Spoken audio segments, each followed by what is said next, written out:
In the headlines to the CBC NewsNight, water woes for several customers and businesses in St. Peter as the Barbados Water Authority works to repair a 7-inch burst main in St. Peter. Bridgetown merchants ready for back-to-school shopping despite shipping challenges. Advice for Barbadian children who experience challenges. And in sports, Deacons and Parish Land lead off with victories in the inaugural Prime Minister's Cup. Broadcasting from our studios in the Pine St. Michael, this is CBC NewsNight, starting now.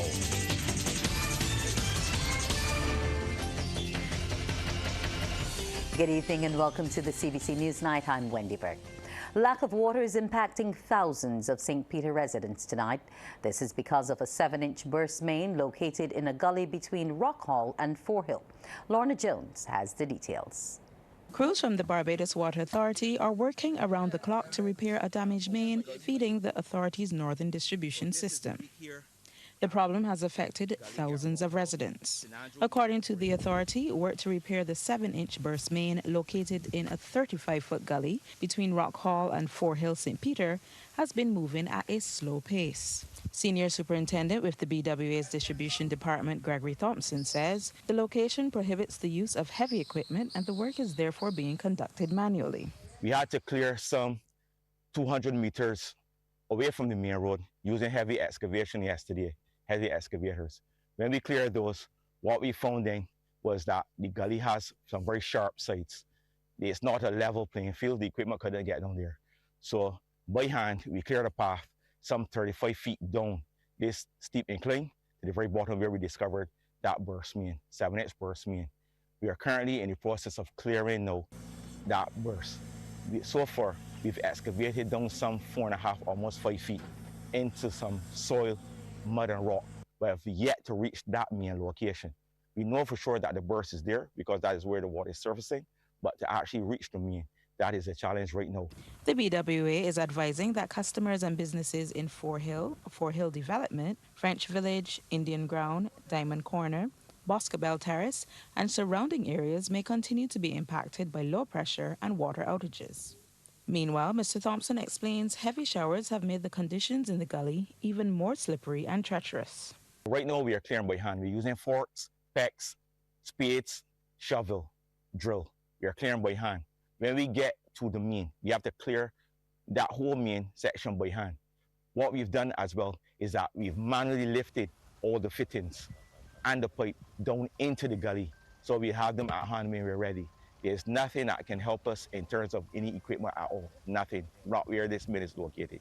The engineer says this is the first time he has encountered such a challenge. In my 27 years here at Barbados Water Authority and working within my jurisdiction here within distribution, this is the most difficult job I've ever come across in my entire tenure. I've never had a job like this where the terrain, the access, and everything has proven difficult. Affected customers are being given the assurance tanker teams will continue to provide aid to them while the issue is being addressed. Lorna Jones, CBC News. Parents and guardians should have a ready supply of back-to-school items as they do their shopping over the next few weeks. The assurance from Bridgetown merchants, some of whom say they have faced challenges trying to get stock to Barbados. Crystal Hoyt has more.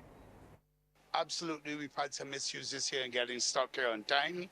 Although we ordered it in December 2023, we've had shipping problems, logistic problems. That's business owner Eddie Abed detailing some of the challenges faced by retailers this year to get back-to-school items on the shelves.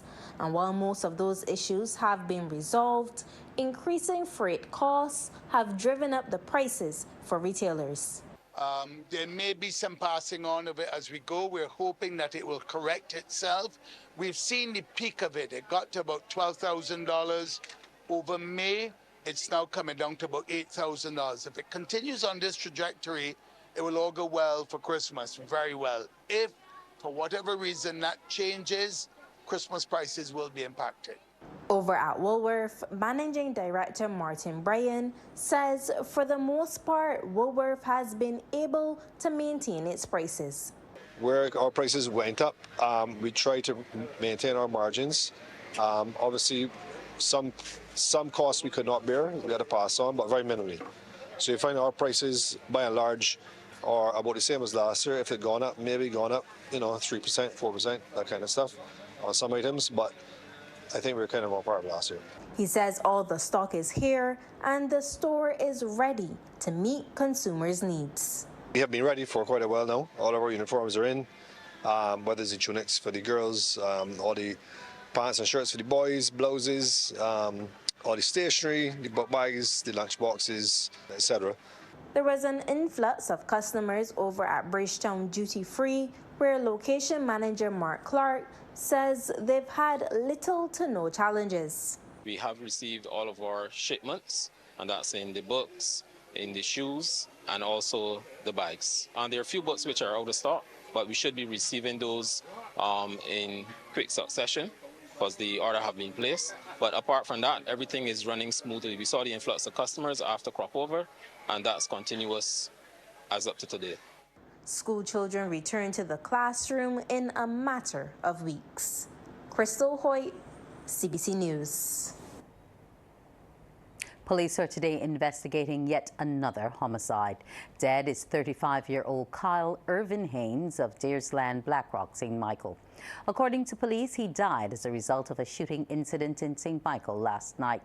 Lawmen say around 9:15 p.m., officers from the Blackrock police station responded to Murrayland, Blackrock, the location of a reported shooting incident which left one man dead at the scene. Police investigations revealed a group of men were sitting in and around the gallery of a house when two masked assailants walked up to them and started shooting. The men ran away. After the melee, however, one man was discovered motionless on the ground. He had what appeared to be gunshot injuries and was pronounced dead at the scene by a medical doctor. His death brings the number of homicides so far this year to 32. Police are appealing to anyone who may have witnessed this incident or may have knowledge or information about the shooting to contact any police station or Crime Stoppers hotline 1-800-8477. In news of more gun violence, just before 8 last night, gunshots rang out in a community in Kendall Hill, Christchurch, just mere meters away from Popular Supermarket. The incident resulted in residents and shoppers fleeing for cover. CBC understands a vehicle pulled up to the area and armed gunmen fired at a liming spot. Police responded quickly in their numbers along with ambulance personnel. They discovered a man was injured. The extent of his injuries were unknown up until news time. Police have not yet issued a statement on that incident. Coming up, advice for Barbadian children who experience challenges. Governor of the Central Bank, Dr. Kevin Greenidge, is advising children they can become anything they want to be in life once they dream big and work hard. Dr. Greenidge, who endured hardships as a child, says children who experience challenges can look to brighter tomorrows. He says setting goals, staying positive, working hard, helping others, and looking forward to a bright future is the recipe to achieving success. The governor made the comments to recipients of the Barbados Association of Professional Social Workers' 3rd Annual Resilience Awards. Whatever you do, work hard of it. If you decide, I have skills in my hand, I want to be a mason, be the best mason that is around anywhere. And your 12 of you at this stage, you're working hard, is to make sure you put in the schoolwork. Try to anticipate when the next class will be like, what the teacher want. That's why I want you to work hard. But don't forget, work hard helping around the house, because I get other skills that you're going to need. While stressing the importance of helping others, Dr. Greenidge commended the association for establishing the Resilience Awards for children who overcame several challenges to sit the 2024 Common Entrance Examination. This year, 12 students from different primary schools received trophies and tangible support. The social workers will also be providing mentorship to the students throughout the first 3 years of their secondary school journey. I appreciate the importance of giving. In fact, a lot of people don't know, but I actually have the Kevin Greenidge Charitable Trust online, which is geared towards underprivileged children. And I support at tertiary level education. So I provide sponsorships and things. I feed a family you have to give. More than anything else in this world, giving is very important. Young Barbadian men are being told they can go far beyond the expectations placed on them. This was the message delivered at the ceremony to crown Mr. Executive 2024 at the Lloyd Erskine Sandiford Center. Young men are capable of much more than they are often given credit for. This, according to Winston Cumberbatch, is one of the reasons why the Mr. Executive Challenge, which began 11 years ago, was designed. The founder, who was addressing the final over the weekend at the Lloyd Erskine Sandiford Center, says having people who care about the future of this island's young men will go a long way in helping them become better citizens. We need to come to the point where we recognize that our young men, our young boys, can achieve far more than we figure they can, far more than our expectations. When we think that when they leave school, their place is at the block, we have to think again.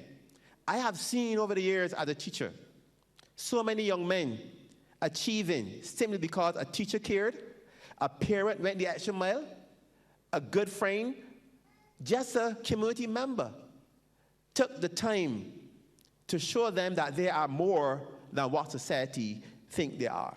The 5 finalists had to showcase their skills and talents through a community project, modeling, an interview, a business presentation, and a dining experience.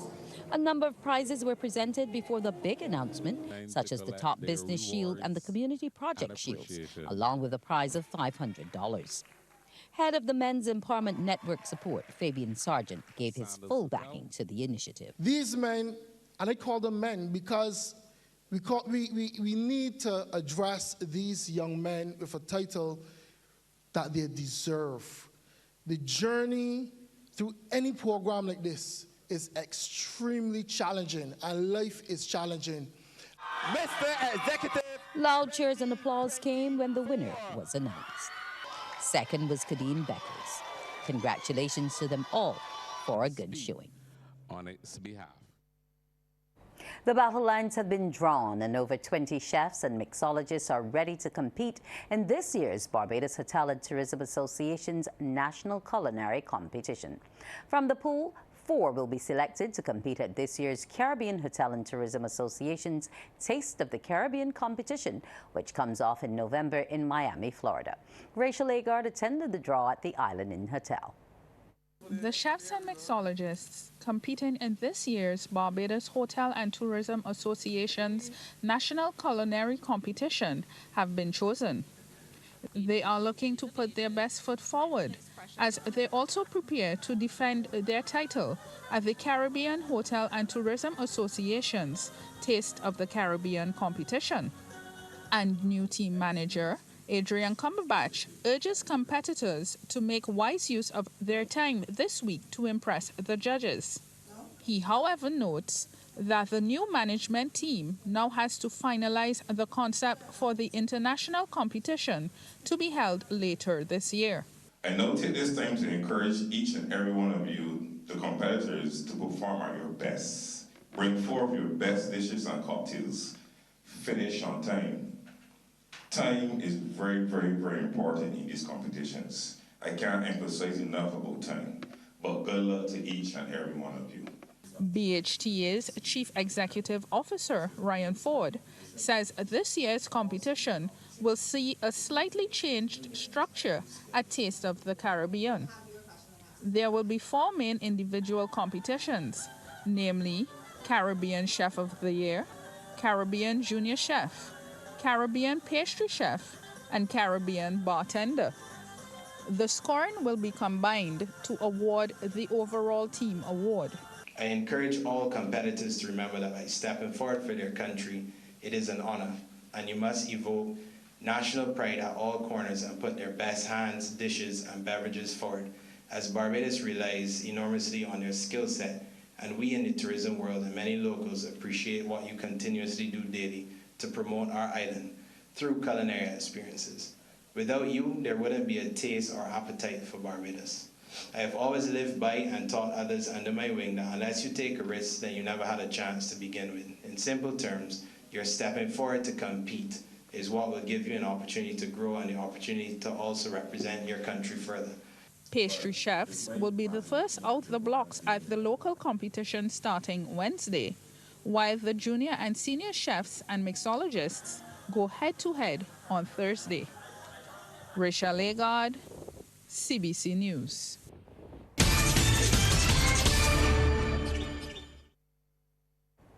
Sports time now with Anne-Marie Burke. Anne-Marie, what's in store for us this evening? Well, good evening to you, Wendy. I start with news of track and field as Kishana Nell sprinted her way into tomorrow's final of the women's 100 meters at the World Athletics Under-20 Championships in Lima, Peru. Running out of lane 4 in semifinal number 1 this evening, Nels posted a winning time of 11.39 seconds.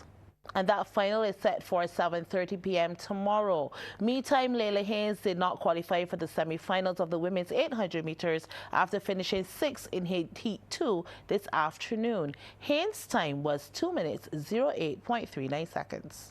Now, a massive crowd was on hand for the opening night of the Prime Minister's Cup competition at Friendship. By the end of the final whistle, Deacons and Parishland registered victories as the hunt for the top prize of $100,000 is underway. Fittingly, Prime Minister Mia Amor-Motley got the competition going with remarks at the coin toss, stating that the tournament must make a difference in the lives of not only footballers, but Barbadians. I believe that you guys on the field can play in such a way that you are capable of establishing first, opportunities for yourselves as credible players of football. 2, to be able to create opportunities for look at how many people are here selling already, and this is the first match. So how many families will get support from what you do here on the field? Making sense? 3, by your being able to be able to be paid for what you're doing on the field, it helps you with your responsibilities as individuals too. That said, it was time for kickoff with some showers of blessings in between. First up, Deacons in red taking on Notre Dame. Deacons look well drilled and laser sharp in attack. 10th minute, steady build up down the left, weaving their way around the back 4 of Dames. On the doorstep is Mikolai Diasco. First goal of the tournament. How sweet it is. Dames found the going tough in the slippery conditions and trying to slice through a solid defense. Free kick 25 yards out. Plucked out of the air by Kevin Halsop. Well, his opposite number, Tyreek Chase, had to deny Deacons on several occasions. Long ball to the favored left side. First shot saved, as well as the second and the third effort lacked coordinates. 1-0 then at the break. Second half was a copy and paste of the first, but this time it was Deacons who would seal the deal. Late on in the 94th minute, Tevin Barker savory from the penalty spot. Side-footed and beats Chase to his right. Deacons defeated Notre Dame 2-0. On to the nightcap. Parishland in white taking on St. Andrew Lions. 40th minute. This one airdropped into the 18. Devine Guilford, the creator and the finisher. What a sight. 1-0 to Parishland. 7 minutes later, St. Andrew on their heels. Guilford from a tough angle. Sherrod McAllister, oh my, beaten at near post. 2 hot ones before halftime. Into the second we go, 52nd minute. St. Andrew Lions defense under siege. So many mistakes. And Parishland on the cusp of a third. Eventually, Kevon Dotton drills it into the back of the onion bag. 3-0 then in favor of Parishland. 3 minutes later, in pouring rain, Demar Linton would break through onside and unstoppable. That is persistence at its finest. Parishland eventually win 5-0 with Linton getting his brace in the 61st. Excellent night of football in the Prime Minister's Cup at Friendship.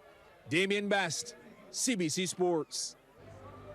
And the competition continues tomorrow at Gaul Hill in St. John. Water will be up against Paradise at 7 p.m. and Pride of Gaul Hill will take on Whitehall Titans at 9 p.m. Wendy, that's my first look at sports. I have a lot more to come when I return. Well, we'll be anxiously awaiting you in round 2. Up next on CBC's Newsnight, the Business Report.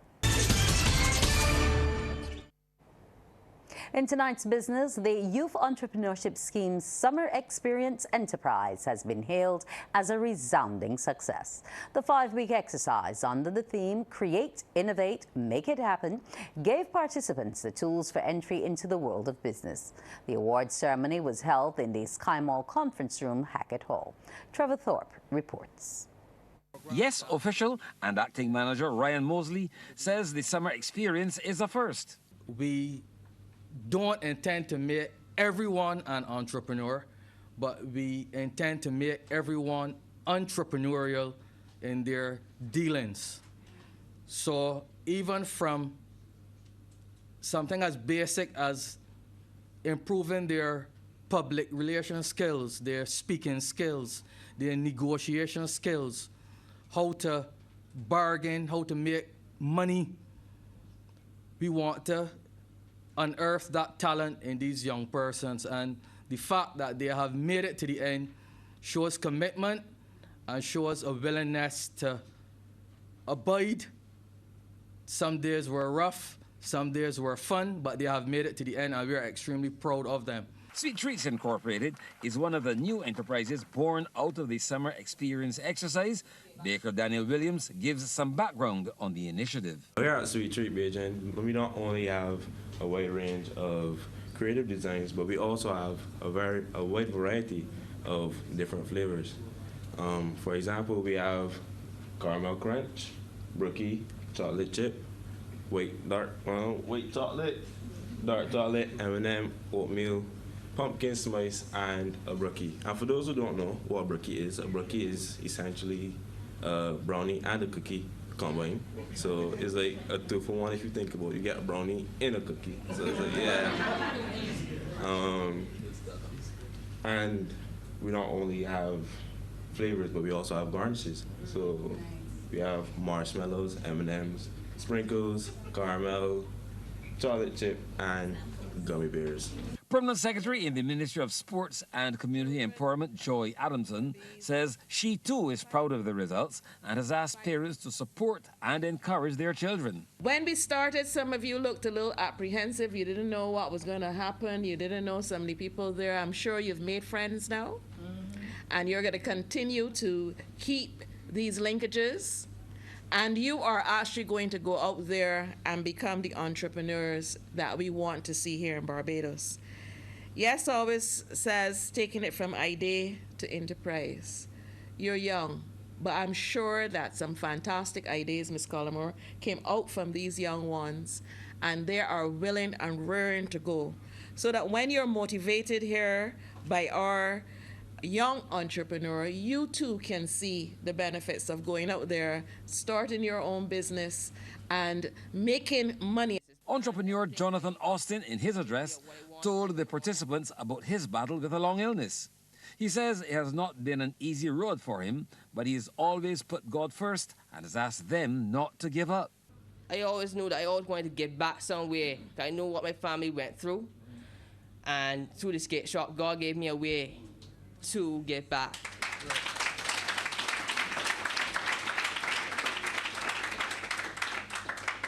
So no matter, business is not easy. It's a bunch of stress and this, but it's everything could go wrong sometimes. Sometimes everything goes right, but that's life though. But it's not for everybody. But whether you go down the entrepreneur path or you might just want to work a normal job, just make sure you try for excellence and you make sure that you feel good about what you're doing. Because a lot of people live their life in regret, and you don't want to live your life like that. The Yes Experience Enterprise attracted 56 participants. Trevor Thorpe for the Business Report.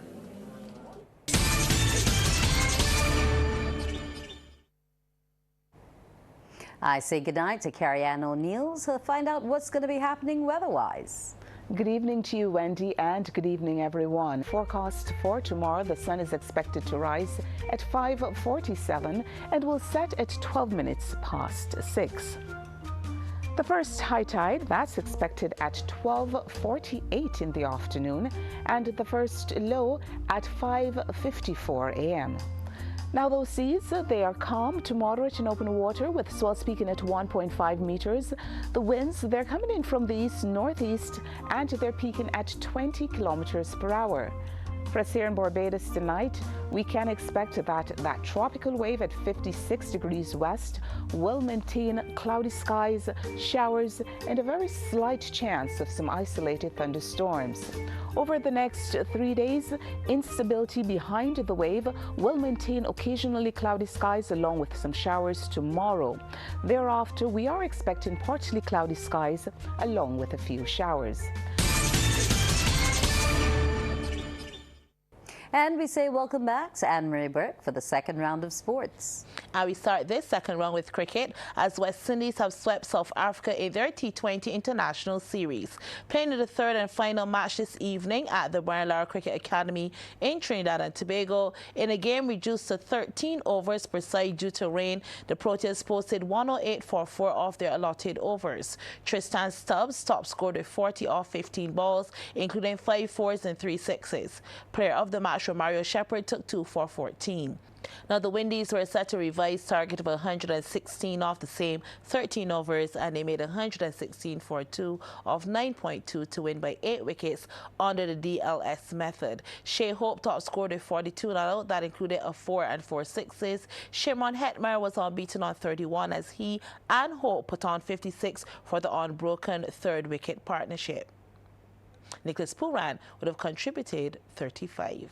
Now, once again, rain forced a no result to the Signal Globe Financial Barbados' title defense in the West Indies Rising Stars on the 1750 overs championship in Trinidad. Rain put paid to today's second round match against the Windwards. Deciding to bat first, the Windwards on the 17s were bowled out for 123 of 34.3 overs. Jakeem Pollard took 3 for 10, Zachary Carter 3 for 30, and Shaquan Bell 3 for 38. The young Barbadians were 29 for 1 when the rain brought an end to play. And Ronald Suki King has been crowned champion of the 2024 Henderson Lane Masters Tournament. Playing in the 10th and final round on Sunday in Lodge Road, King finished on 29 points to beat his rival Jack Francis, who ended on 28. Richard Grisette was third on 24, and Jeffrey Clark was fourth on 23 points. And that's it for sports tonight. So back over to you, Wendy. Thank you so much, Anne-Marie. We'll return after the break. Thanks for viewing. Do enjoy the rest of your evening.